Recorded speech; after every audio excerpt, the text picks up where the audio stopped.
Ар бир эл өз нарк насилин, үрп-адатын, каада салтын жана муундан муунга жоголбой өтүп келе жаткан баалуулуктары менен улут болуп калыптанат. Тилекке каршы эгемендүү Кыргызстандын тарыхында нарктуулук, салттуулук унутта калып, анын натыйжасында бөлөк өлкөлөр өз идеологиясын таңуулап, аны сиңирүүгө аракет кылышты. Эми мындай көрүнүштөргө жол берилбейт. Кыргыз түпкү уңгусуна кайтып, өз баалуулуктары менен өнүгөт. Бул үчүн улуттуу улуу жолго багыттаган уңгу жол иштелип чыкты. Ушул уңгу жол келечеги кең деп эсептейм.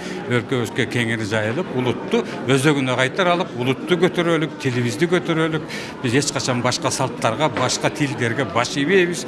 Улуу эл катары өзүбүздүн тилибизди, маданиятыбызды алып жүрүп өтөбүз. Мына уңгу жол ушундай беренелерге сугарылган.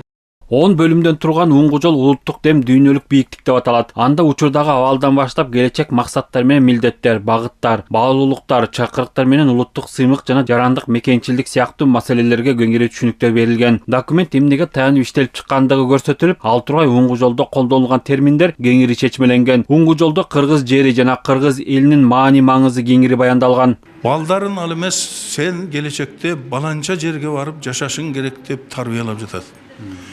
Ушул дүйнөнүн эң кооз бейиштей жерин чанып, башка бир өлкөлөргө барып жашоого үндөп жаткан ата-эне, мен муну ачык эле айтып коеюн, бул улутунун чыккынчысы болуш керек. Андай болбойт. Себеби ошентип отурсак, келечекте ушул кыргыз жеринде иштей турган, кыргыз жерин гүлдөтө турган, кыргыз жерин кармап тура турган, кыргыз жерин коргоп тура турган жарандардын саны азайып кетет. Окумуштуулар документтеги бөлүмдөрдүн ичинен уңгу жолдун негизги багытын 7 пункт менен чечмелешкен. Таалим, тарбия, илим, билим, маданияттан баштап экология, экономика, тил, социалдык мамилелерге чейин кеңири баяндашкан. Келечек муунду тарбиялоодо спорт менен диндин орду дагы белгиленген. Кыргызстанда жашаган мусулман элдердин негизги таянып келген ислам дининин маскабы бул Абу Ханафи маскабы экен. Абу Ханафи маскабында болсо исламдын эрежелери жана талаптары менен бирге элдин салтын дагы колдонууга болот. Салт менен диндин талаптары бири-бирине карама-каршы келбеш керек. Кээ бир убактарда салт ал турсун жардам берет жана жакшыртат да. Аталган документ стратегиялык мааниге ээ. Окумуштуулар баш мыйзамдан кийинки эле орунда турарын белгилешет. Улуттун иденттүүлүгүнө багытталган уңгу жол президенттин жарлыгы менен былтыр бекитилген болчу. Мамлекет башчысынын башка жарлыгы менен мамлекеттик органдар өнүгүү концепциясын кабыл алууда уңгу жолдун талаптарын эске алуусу зарыл. Улуттук баалуулуктарды жайылтуу жана коомчулукка жеткирүү билим берүү жана илим министрлиги менен маданият, маалымат жана жаштар саясаты министрлигине милдеттендирилди. Балдарды өнүктүрүү өтө кымбат.